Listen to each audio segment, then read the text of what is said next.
দেখুন, আমাদের নজরেও এসছে আজকে প্রভাতী একটি সংবাদপত্রে প্রদেশ কংগ্রেস সভাপতি আশিস বাবু কটাক্ষ করেছেন এবং যে ক্যাপশন সেটা দেখলাম, উনি বক্তব্য রেখেছেন যে খাদ্য দপ্তরের দ্বারা যে সিদ্ধান্ত আমরা এবার ঘোষণা করেছি দুর্গা উৎসবে পূজা উপহার উপলক্ষে মাননীয় মুখ্যমন্ত্রীর প্রচেষ্টা এবং খাদ্য দপ্তরের উদ্যোগে 1 কেজি করে চিনি, 2 কেজি করে ময়দা এবং 500 গ্রাম সুজি বিনামূল্যে প্রদান করা হবে রাজ্যবাসীকে দুর্গা উৎসবের উপহার হিসাবে। বিগত বছর পর্যন্ত সারা রাজ্যে শুধুমাত্র যারা priority group PG card holder ration শপে তাদেরকে এবং বিপিএল যারা তাদেরকে সেই সুযোগ সুবিধা দেওয়া হতো, কিন্তু সাবসিডাইজড রেটে দেওয়া হতো, বিনামূল্যে দেওয়া হয়নি। কিন্তু এপিএলদেরকে সেটা প্রদান করা হতো। কিন্তু বর্তমানে আমরা সিদ্ধান্ত নিয়েছি যে সারা রাজ্যে 9,83,000 যে রেশন কার্ড হোল্ডার আছে, সারা রাজ্যের এপিএল বলুন, বিপিএল বলুন, প্রায়োরিটি বলুন, অন্তোদয় বলুন, টোটাল 9,83,000 রেশন কার্ড হোল্ডার আছে। প্রতিটা পরিবারকে আমরা 2 কেজি ময়দা, 1 কেজি চিনি এবং 500 গ্রাম সুজি আমরা প্রদান করব এবং সেটা বিনামূল্যে প্রদান করা হবে। এটা জনমুখী সিদ্ধান্ত উৎসবের মরশুমে আমরা নিতে পেরেছি এবং এতে আমাদের খাদ্য দপ্তরের খরচ হবে 6,84,00,000 টাকা। এই যে একটা সাহসী পদক্ষেপ, এটা জনমুখী পদক্ষেপ আমরা গ্রহণ করেছি মাননীয় মুখ্যমন্ত্রীর নির্দেশে, তার একটু সাধুবাদ কিন্তু জানালেন না, বরং কি বললেন যে মানুষকে আমরা টুপি পরিয়েছি।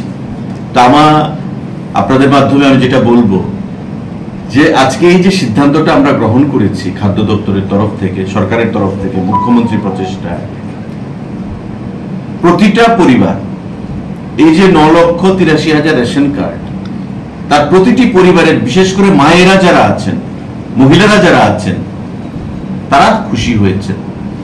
কারণ এই যে জিনিসগুলো পুজোতে তারা ব্যবহার করতে পারবে এবং আই এম শিওর যে আশিস বাবুর ঘরে আশিস বাবুর পত্নীও তাতে সহমত পোষণ করেছেন, তাকে সাধুবাদ জানিয়েছেন নিশ্চয়ই। কিন্তু রাজনীতি করার জন্য আশিস বাবু সেটা বলছেন। তা আমি বলবো যে তাদের ন্যাক্কারজনক যে রাজনীতি, সেটা রাজ্যের মানুষ বর্জন করেছে। তাদের যে জনসমর্থন সেটা তলানিতে, কংগ্রেস ভবনের রুমে বসে প্রেসমিট করাই তাদের সেখানে একমাত্র অ্যাসেট। তাদের পুঁজি হচ্ছে প্রেসমিট, প্রেসমিটের বাইরে কিন্তু তাদের আর কোনো পুঁজি নেই। জনগণ তাদের থেকে বিগত দিনে বিচ্ছিন্ন হয়েছে, বিগত নির্বাচনে দেউলিয়া হয়ে কমিউনিস্ট পার্টির সঙ্গে আঘাত করেছে, কিন্তু মানুষ তাদেরকে উচিত শিক্ষা দিয়েছে। ভরাডুবি ঘটেছে এই দলের। তো স্বাভাবিকভাবেই পরাজয় থেকে শিক্ষা না নিয়ে জনমুখী যে সিদ্ধান্তগুলো, সেই সিদ্ধান্তগুলোকে তারা মানতে চাইছে না, জনগণের বিরুদ্ধে কথা বলছে। কি বলছেন? যে চিনির দাম বাড়িয়ে দিয়েছে, চিনির দাম বাড়িয়ে বিনামূল্যে মানুষকে জিনিস প্রদান করে মানুষকে টুপি পরানো হচ্ছে। আমি বলবো তারা মানুষকে টুপি পরিয়েছে বলে বিগত দিনে নির্বাচনের নামে মানুষ এখন তাদের থেকে নিজের সমর্থন প্রত্যাহার করেছে, দেউলিয়া হয়ে গেছে, জনবিচ্ছিন্ন হয়েছে তারা, তাদের দল এবং এই সমস্ত নেতৃত্বরা। চিনির দাম বাড়ানো নিয়ে যে প্রসঙ্গ উনি বলেছেন, টেন্ডার রেটে চিনি বেড়েছে। আপনারা জানেন যে আমরা 2 মাস চিনি দিতে পারিনি রেশন শপগুলোতে। কারণ কি? লোকসভা নির্বাচন ছিল, পঞ্চায়েত নির্বাচন ছিল, আমরা টেন্ডার ফাইনাল করতে পারিনি। পরবর্তী সময় টেন্ডার হয়েছে, চিনির যা রেট এসছে 44 টাকার উপর রেট এসছে, তার উপর ট্রান্সপোর্টেশন কস্ট, ডিলার কমিশন, সমস্ত কিছু মিলিয়ে চিনির দাম সামান্য বৃদ্ধি পেয়েছে, এটা সঠিক। কিন্তু যেভাবে উনি কথা বললেন যে হয়তো রাজ্য সরকার বা দপ্তর ইচ্ছাকৃতভাবে চিনির দাম বাড়িয়ে দিয়েছে মানুষের পকেট কাটার জন্য, দেউলিয়া পড়ার একটা সীমা থাকে। কিন্তু না জেনে না শুনে বক্তব্য রেখে চলছেন।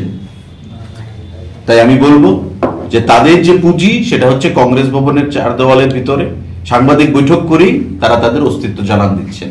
মাঠে ঘাটে আমরা দেখেছি তো, কর্মসূচি হাতে নিয়েছিলেন গত কয়েকদিন আগে, কি লুক হয়েছে আমরা দেখেছি। দেউলিয়াপনার একটা সীমা থাকে, তো সমস্ত দেউলিয়াপনা পেরিয়ে গিয়ে তারা এখন একটা জনমুখী সিদ্ধান্ত সরকার গ্রহণ করেছে। উৎসবের মরশুমে মানুষকে একটা উপহার দেওয়ার চেষ্টা আমরা দিয়েছি।